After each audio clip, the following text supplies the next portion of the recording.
Often during the initial stages of romance, you're so desperate to bamboozle the magical creature sitting before you into mistaking you for a three-dimensional human being that you'll resort to telling ridiculous little lies in a bid to pretend the pair of you have something in common apart from your chronic addiction to oxygen. Have you seen the Ceausescu execution video? It's really very funny. Yeah, I do that too. And the thing is, you're both doing this, so once the fog of war has dissipated, you're left with two people who covertly pretended to be two slightly different people, fused together into one confused two-person chain gang. Not that you'll notice in the early days, no, you'll be too busy getting off with each other, which is as close as you'll get to enjoying the heightened passion of couples in the movies. Couples in the movies suffer from an insane level of desire, and they're always rutting outdoors like farmyard animals. They're often seen making out in the rain, in the snow. Actually, I think hail is the only unromantic weather condition. Dramas tend to portray sex between lovers as a wild, untamed, passionate, but ultimately hygienic expression of primal lust, which usually focuses on the woman's fulfilled face. You don't really see male expressions during lovemaking unless you study the cinema verite end of the romance market, where you discover that during sex, men tend to pull faces like they're concentrating hard on their craft in a key-cutting shop, or stumbling in a pair of uncomfortable shoes, operating a hammer drill, or playing keyboards for Depeche Mode. For years, to find that kind of frank material, you had to look to home video until AIDS came along, at which point people on screen were allowed to graphically discuss sex, even in searing teen dramas. No. No. Still, that doesn't mean we couldn't, Or even... Today, intercourse is everywhere, and not just after the watershed. No, it's even infected the cosy world of daytime TV. We've got Diana on the line now. Hi, Diana. Hi. Well, you've got no kids, but you suffer from a blocked vagina. Apparently, sexual imagery is everywhere, even in the cheery world of children's television and the playful Big Cook, Little Cook. Be careful, Ben! Oh, no! Don't worry, Ben. I'll just lick it up. Anyway, despite this erotic bombardment, before long there'll be more sex on your bedroom TV than there is in your bedroom bed, but that's only natural. Research suggests that the first blossoming of love is accompanied by an increase in levels of a protein known as nerve growth factor, or NGF, which is thought to provoke butterflies in the stomach, sweaty palms, euphoria, you know, all that love shit. But NGF levels subside once a couple has been together for about a year, after which point, if you're lucky, that exhilarating rush of lust is transformed into a bond of loving companionship. Love is like the flu. People often think they're experiencing it, but most of the time it's just a cold, and they only realise it was just a cold years later when they finally catch the flu for real, by which point they've got engaged to bloody Ian. TV and the movies don't really provide many accurate examples of coupledom. Most fictional romances finish at the point of consummation, as though the hero's penis is a drawing pin that bursts the fictional universe bubble the moment he sticks it in. When long-term couples are portrayed, they tend to either be seen as sexless, winsome twosomes like Terry and June, or warring partners who apparently despise one another and whose mutual hatred is played for laughs, such as Jack and Vera Duckworth from the sitcom-style soap Coronation Street. How the hell you could lose a brand new suit, I do not know. Don't go on, Vera. Or they're warring partners whose mutual hatred is played for unlaughs, like Den and Angie from the Sobber Minute Woefest EastEnders. Will you stop it? Will you stop avoiding the issue? Of course, real-life relationships aren't nearly this cosy. Tolerance, that's true love. In fact, I'd define true love as the ability to share one fridge with the same person for 17 years without resorting to fists. It also helps if you toss in the occasional basic crumb of affection. Would you say you're disillusioned about Yes, marriage? yes. Don't think marriage is all it's cracked No. up to be? No. No? No. Does your husband show his gratitude to you in any way for all No, you've no, done? He doesn't? No.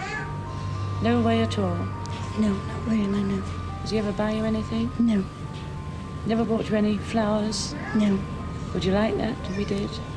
Yes.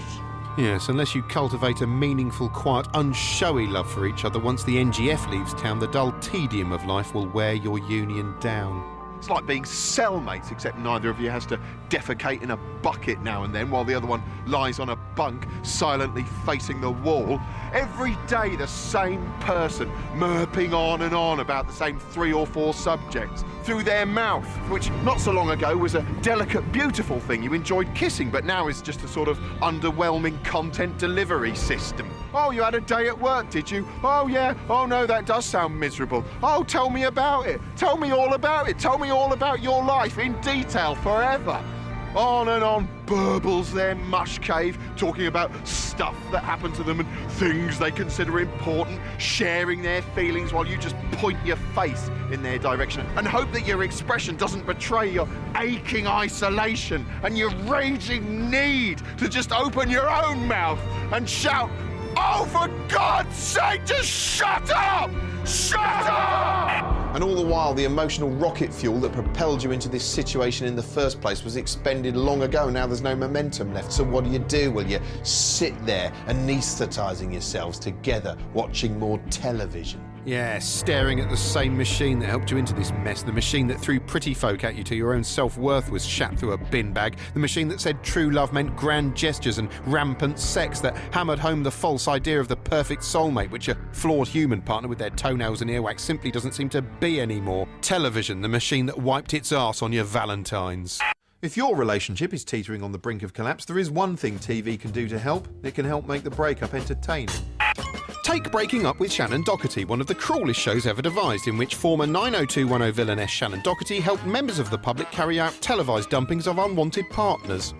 For instance, in one episode, Shannon meets caring new man Jeremy here, who's getting fed up with his girlfriend Lydia on the grounds that she's too possessive and doesn't trust him. Shannon convinces Jeremy to convince Lydia to take a job manning phones on a relationship hotline. Meanwhile, rather than realising what a horrible thing they're doing and staring deep into their own souls, Jeremy and Shannon sit backstage enjoying the fun and bitching about how Lydia's brought this on herself. So she does these crazy things and then cries. Yeah, and you exactly. back off. Like, I think she does it because she cares. You know, that seems to be like one of the biggest misconceptions, is that people are jealous because they care. I actually think that jealousy has nothing to do with caring. Yeah. Well, that's the moral high ground taken care of. Anyway, the fun really kicks off once Shannon pops in person. This looks like Beadle's About, except Shannon differs from Beadle in 2 ways. She doesn't have to peel her beard off because she's had electrolysis, and she's not dead on the outside. Then the cow gets straight down to business, playing Lydia a special message from Jeremy in which he tactfully refers to her in the past tense. Hey Lydia, I really enjoyed a lot of the time I spent with you. I think you're a really great person, but I am gonna have to break up with you. Meanwhile, he watches backstage crying. Oh, at least it's educational. I never knew jackals had tear ducts. This just isn't for me anymore. Okay, that's... take care of that. Where is he? He's in the bravery room, you know, the special room for really big brave men. Fictional televised breakups tend to be unrealistically dignified affairs involving 2 people who've realised that while they're in love, it's not quite perfect, and so they must part with as much wounded nobility as possible. Serena. I know. Which, as well as being bloody stupid, perpetuates the myth of the perfect relationship. Me too. You bloody idiot! You bloody idiot! You bloody idiots! I love you. You stupid bloody idiots! Idiots! A real-life breakup can be a huge personal tragedy, the worst thing that ever happened to you, your own personal 9/11 overshadowing any actual news happening that day. And if you just joined us, this is the scene in South London outside Oliver Hammond's home. We're expecting his girlfriend, Siobhan Lane, to arrive shortly, and our sources indicate she intends to terminate their 18-month relationship. Well, on the line now is Rita Sharma, friend and work colleague of Siobhan. Rita, is this a surprise? Not really. I think we've all seen it coming. She's been getting suspiciously close with her friend David, who's just been through Sorry there to interrupt you, Rita. It looks like Siobhan is now arriving at the house. Miss Lane, can you tell us what you're about to say? Miss Lane, can you tell us how you're feeling? Miss Lane, how does Mr. Hammond feel about what you're about to say? Well, Ms Lane, clearly not giving much away there. So we're not really sure at this stage what's going on. Have they got that right? Inside, we'll certainly try our best to find out what is actually happening in there. Well, there's in the studio now a special breakup correspondent, Daniel Patat. Daniel, what's going on inside there right now? Well, we can only speculate, but the likelihood is she's rather bluntly explaining it's over. Probably not looking him in the eye, although she's had the decency to do this face-to-face, so that's something. For his part, he'll doubtless fall to his knees, ask her to reconsider. There'll be some kind of humiliating display of anguish. Tears, gulps, mucus running from the nose. A scene of abject desperation, then? Absolutely. You have to remember, this man's world is ending, so he'll grasp at any remaining atom of hope, like a basic, horrified creature, utterly debasing himself in the process. Is there any chance his degrading pleas might actually work? None whatsoever. In fact, it'll probably strengthen her resolve. If we look at this cycle of ruin, we can see the more despondent he becomes, the less attractive he appears, which in turn makes him more despondent, and so on, until the whole thing spirals out of control, and before you know, he's lost her forever. It looks like Miss Lane is coming out now, so let's go live to the scene. Is it definitely over, Miss Lane? Is it definitely over? Can you confirm the relationship is over? Can you confirm? Did you know how Mr. Hammond's crying? Is it definitely? Is he crying right now?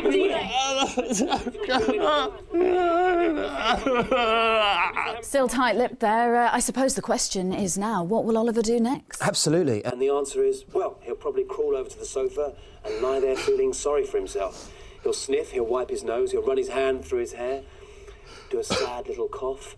Then he'll probably have the odd moment of serenity before glancing at a photograph of him and Siobhan together and starting to blub again.